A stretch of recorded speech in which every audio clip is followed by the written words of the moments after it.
12th grade and I attended Shaw High School. This is my Loss of Life essay. The quote I chose for my Loss of Life essay was, "Don't let the world affect your smile, use your smile to affect the world." I have always told my little brothers that there are going to be times in life where it seems like everything is falling apart. It is at those moments that you have to be strong. Don't let the world affect your smile, use your smile to affect the world. That's something my granddad used to tell me whenever I cried I was not feeling my extremely jolly self.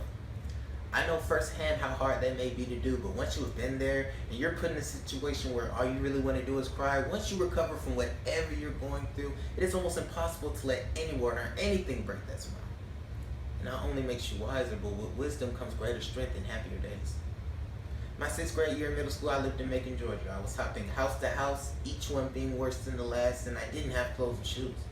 As a matter of fact, I had one outfit and one pair of shoes for 2 years of my life while living in Macon. I didn't have electricity or water, so I was always dirty, and my window was stuck open when we moved in, so when it was winter, I had to just thug it out in the cold.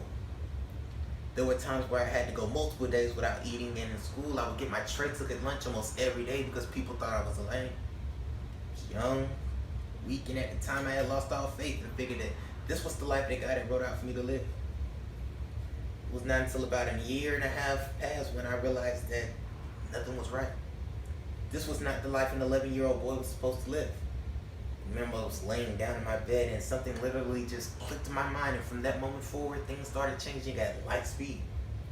Within that last half year of poverty, I had devoted myself to getting out of my situation. I didn't know how or what I was going to do. All I knew was I had to be in a better living standard than I was at that moment in time. I started making money in the best ways I knew how and reached out to as many family members possible to let them know what was going on in hopes that me and my sisters would be rescued from our hardship.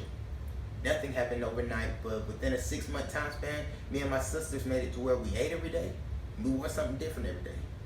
Soon enough, our prayers had finally been answered and we moved to Columbus, Georgia, where we now currently live.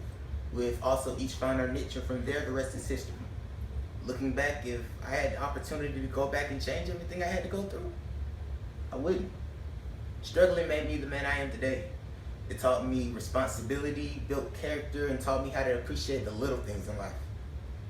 I would never wish what I had to go through on anybody, and for anyone that may be going through the same situation that I have, they have my utmost respect. I know how hard life can get, especially when you're on your own with no help from an adult or guardian. I know how it feels to be all alone with nobody to turn to. I don't know very much about how to live life, but I can say this. Live every day as if there was no such thing as tomorrow. And no matter how low you get in life, don't let the world affect your smile. Use your smile to affect the world.